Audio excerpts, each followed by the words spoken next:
महाराज शहाजीराजे भोसले, स्वराज्य प्रणेता माँसाहेब जिजाऊ, स्वराज्य संस्थापक छत्रपती शिवाजीराजे भोसले आणि स्वराज्य रक्षक धर्मवीर छत्रपती संभाजी महाराज यांना प्रथमतः मानाचा मुद्रा करून मी कुमारी तनया बालाजी मोरे आज शिवजयंतीच्या या मंगल मुहूर्तावर आपल्या सर्वांसमोर शिवचरित्र घेऊन उभा ठाकले आहे. महाराष्ट्र मावळ मातीचा, मराठी मनाचा महाराष्ट्र, भक्तीच्या आईला दिराचा, शक्तीच्या पहिला दिराचा महाराष्ट्र, या मातीमध्ये धुमसणाऱ्या जीवाला कुमकुम तिलक लावून त्याला सोबत घेऊन धगधगत पेटणारा महाराष्ट्र, घरचा महाराष्ट्र माझा करत लढणाऱ्या मराठ्यांच्या मनामध्ये स्वाभिमान जिवंत ठेवणाऱ्या एका वादळाचा महाराष्ट्र, पोलादी छातीने लढणारा महाराष्ट्र, हो माझ्या छत्रपती शिवाजी महाराजांचा महाराष्ट्र.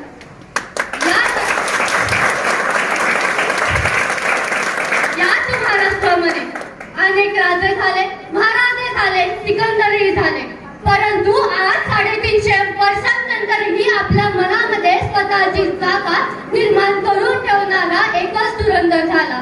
खरं तर माँसाहेब जिजाऊच्या पोटी जन्म घेतलेला आणि त्यांच्या संस्कारांच्या बळावर मोठा झालेला, उत्तरेला काबूल कंदहार पासून दक्षिणेला नर्मदेपर्यंत साम्राज्य असणाऱ्या औरंगजेबालाही खांब फोडणारा माझा राजा, स्वतःच्या अप्रतिम पराक्रमाच्या जोरावर त्यानं अखंड हिंदुस्थानात साम्राज्य उभं केलं. खरं तर खूप हिंदू साम्राज्य होती जी वैभवाच्या उदयाला असताना छोट्याशा मोगल आक्रमणाने ती त्यांचा अस्त झाला आणि ती परत कधी तुटली नाही. परंतु आजही पुरंदरच्या तहानंतर छत्रपतींचं स्वराज्य राजाने पुन्हा निर्माण केलं ही इतिहासाची नोंद आहे. खरं तर या राजाचं वर्णन करताना समर्थ रामदास म्हणतात, निश्चयाचा महामेरू बहुत जणांची आधारू, निश्चयाचा महामेरू बहुत जणांची आधारू, अखंड सिद्धिका निर्धारू श्रीमंत योग. या श्रीमंत योगाचे गुणगान करताना समर्थांच्या रसबंदीला वर येतो.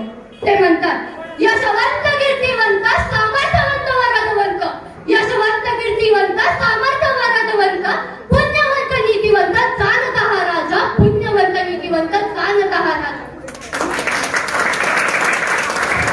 या जाणत्या राजाचं 350 वर्षांनंतर आजही कुणाला जर विचारलं महाराष्ट्राचं आराध्य दैवत कोण, तर आपल्या मनामध्ये एकच नाव येतं, छत्रपती शिवाजी महाराज. आजही कुठेतरी जयघोष व्हावा, छत्रपती शिवाजी महाराज की जय. हा आवाज निघतो यामागचं कारण एकच, रहस्य एकच, की अष्टपैलू व्यक्तिमत्व आणि त्यांनी निर्माण केलेलं स्वराज्य. या स्वराज्याचं रहस्य तरी काय होतं? या स्वराज्याचं एकच रहस्य होतं, जीवाला जीव देणारे मावळे. मग यावेळी आम्हाला आठवतं छत्रपती शिवाजी महाराज म्हणून सिद्धी जोहरला भेटायला गेलेला एक मावळा आपल्या आयुष्याच्या शेवटच्या क्षणांमध्ये तो म्हणतो, अरे जन्माला तरी शिवा काशीत म्हणून आलो असलो तरी मरताना छत्रपती शिवाजी महाराज म्हणून मरतोय यापेक्षा भाग्य काय असेल. किंवा लाख मेले तरी चालतील परंतु लाखांचा पोषित न जगला पाहिजे असं म्हणत दोन्ही हातामध्ये तलवारी घेऊन घोडपिंडीला पावनपिंड करणारे बाजी प्रभू देशपांडे असतील. किंवा आपल्यावरील टीका करण्यासाठी स्वतःला मारण्याच्या गाड्या झोपणारे मदारी नेतर आणि हिरोजी पर्जंट असतात. किंवा आधी लगीन कोंडाण्याचं मग माझा रायबाचं असं म्हणणारे तानाजी मालुसरे असतील. किंवा महाराजांच्या एका शब्दाखातर गोवळकोंडाच्या हत्तीसमोर उडी फेकणारा आणि त्या हत्तीला पराभूत करणारा येसाजी कंक असेल. किंवा मग छत्रपतींच्या एका आज्ञावर मराठी फौजा 4ही दिशांमध्ये उतरून 4ही दिशातून विजय मिळवून आणणारे सरसेनापती हंबीरराव मोहिते असतील. किंवा मग पेहलवान खानाला तुम्ही रिकामा का सोडला, त्यांना मारण्याचा आदेश असताना तुम्ही त्यांना रिकामा का सोडला, या राजांच्या जाबाने वेडाच मराठी वीड दौडले सात ही म्हण निर्माण करणारे अवघ्या 6 सरदारांनिशी मुघलांच्या अख्ख्या छावणीला भिडणारे सरसेनापती प्रतापराव गुजर असतील. असे हे सर्व मावळे, यांच्यामुळे हे स्वराज्य बनलं, यांच्यामुळे हे स्वराज्य बनलं. मग आजचा मावळा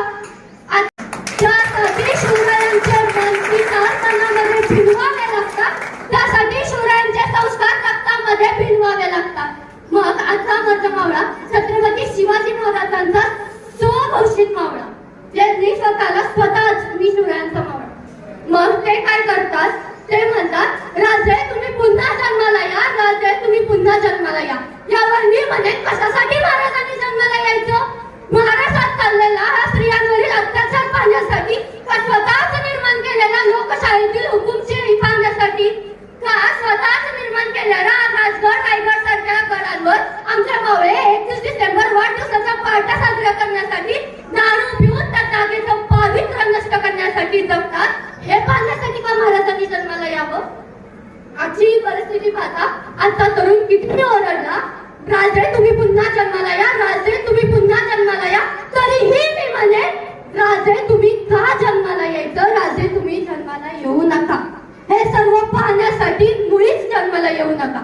त्यासाठी आधी इथल्या प्रत्येक मावळ्याच्या मनामध्ये तुमच्याबद्दल भक्ती निर्माण झालीच पाहिजे, तेव्हाच राजांना किंमत राहते. आपण फक्त म्हणतो छत्रपती शिवाजी महाराज की जय, त्यामध्ये आपल्या मनामध्ये त्यांच्याविषयी किती भक्ती आहे याचा स्वतः बघा. इतिहासाचा आंधळा अभिमान हा एक शाप आहे, इतिहासाचे घोर अज्ञान हा एक अपराध आहे आणि इतिहासाचे यथार्थ ज्ञान असणे ही एक वैचारिक आवश्यकता आहे. शिवरायांचा इतिहास म्हणजे एक धगधगता अग्निकुंड आहे. मग ज्यावेळेस स्वराज्य निर्माण केलं शिवरायांनी, त्यावेळेस शिवरायांची शिकवण काय होती? सर्व धर्म समानता हे शिवराय शिकवतात. त्या काळी शिवराज म्हणतात 18 पगडजातीच्या माणसांनी आणि 12 बलुतेदारांनी बनलेलं हे स्वराज्य हे स्त्रीचं राज्य. मग आज आम्ही तेच महाराष्ट्र धर्माधर्मांमध्ये जातींमध्ये वाटून घेतलं. महामानव महापुरुष आपल्याला सांगतात की सर्व धर्मनिरपेक्षता म्हणजे सर्व धर्म समान, आणि आपण त्याच महापुरुषांना धर्माधर्मांमध्ये जातींमध्ये वाटून घेतो. यापेक्षा दुर्दैव कोणतं असेल? महाराजांमध्ये स्त्रीविषयक धोरण अतिशय उच्च दर्जाचे होते.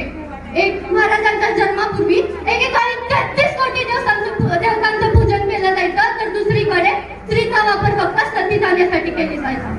एकीकडे महाभारताच्या रामायण श्रीकृष्णांच्या गोष्टी सांगितल्या जायच्या, तर दुसरीकडे स्त्रीचा वापर फक्त चूल आणि मूल यासाठीच केला जायचा.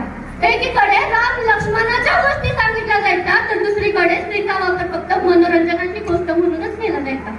स्त्रीचा समाजाकडे बघण्याचा दृष्टिकोन आणि समाजाचा स्त्रीकडे बघण्याचा दृष्टिकोन हा बदलत होता. तो बदलला ते माझ्या राजाने. राजे त्यांच्या मावळ्यांना म्हणतात आपली पत्नी सोडून समाजातील हर एक स्त्री, तुमच्यातील हर एक स्त्री तुमची आई व ताई समान आहे. तिला तशी वागणूक द्या, तिची तशी ठेवण करा. मग या उच्च विचारांचे राजे आज आम्हाला दिसतात का? त्यांच्या मावळ्यांमध्ये हे विचार आज आम्हाला दिसतात का? या प्रसंगी मला आठवतो तो रांझ्याचा पाटी. एका गोरगरिबाच्या पोरीला रांझ्याच्या पाटलानं दिवसा ढवळ्या तिच्या अब्रूला हात घातला, दिवसा ढवळ्या तिचा विनिमय केला. मग त्यावेळेस जेव्हा ही बातमी राजांना कळली, तेव्हा त्या मुलीने विहिरीमध्ये स्वतःला झोपून आत्महत्या केली. राजांना जेव्हा ही बातमी कळली, राजांनी रांझ्याच्या पाटलाला जेल बंद करून आणण्याचा आज्ञा दिला. रांझ्याच्या पाटलाला आणलं गेलं. न्यायनिवाडा सुरू होता. राजांनी त्याला शिक्षा दिली. त्याचा चौरंग करा आणि चौकात बसवा. ज्यावेळेस सगळा न्यायनिवाडा संपला आणि राजे मासाहेबांकडे गेले, मासाहेबांना विचारलं मासाहेब आम्ही घेतलेला निर्णय योग्य का?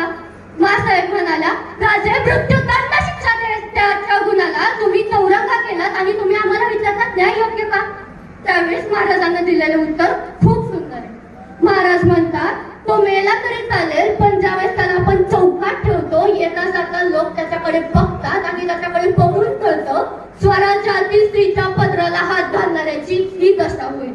इतके उच्च विचार, इतकी उच्च धारणा महाराज ठेवतात. गरिबांसाठी गरिबी पितपत करण्यासाठी तयार असलेला हा राजा मनातून श्रीमंताहूनही श्रीमंत होता, नव्हे तर तो श्रीमंत योगी होता. महाराजांच्या राज्यात कोण म्हणलं दुष्काळ पडत नाही? प्रत्येकाच्या राज्यात दुष्काळ पडतो, आताही दुष्काळ पडतो. पण मला स्वराज्यामध्ये एकाही शेतकऱ्याने आत्महत्या केलेल्याची नोंद तुम्ही शोधून आणा, एकही सापडणार नाही. कारण महाराजांनी शेतकऱ्यांना ठेवलंच कसं होतं, त्यांचं जे पीक येतं त्यातला 1/3 म्हणजे तीन तुकडे करायचे, त्यातले एक स्वराज्याला आणि बाकीचे तो त्या शेतकऱ्याला ठेवायचा राजा. इतकं महान शेतकऱ्यांविषयीचं धोरण या राजाचं होतं. खरं तर महाराजांचा मृत्यू महाराजांनी 350 वर्षांपूर्वी आजही 350 वर्षांनंतर महाराष्ट्राच्या संस्कृतीच्या गाभाऱ्यात महाराजांचा कीर्तिदेह अजूनही तेजाने तळपतो आहे. मग महाराजांवर अनेकांनी अनेक लेख लिहिले, अनेकांनी अनेक चित्रपट केले, परंतु आभाळ एवढं व्यक्तिमत्व असणारा हा राजा कशाचाही कवेत थांबवला नाही. तो माझ्या बोलण्यात काय सामावेल? एवढं बोलून मी थांबते. धन्यवाद. जय हिंद, जय जिजाऊ, जय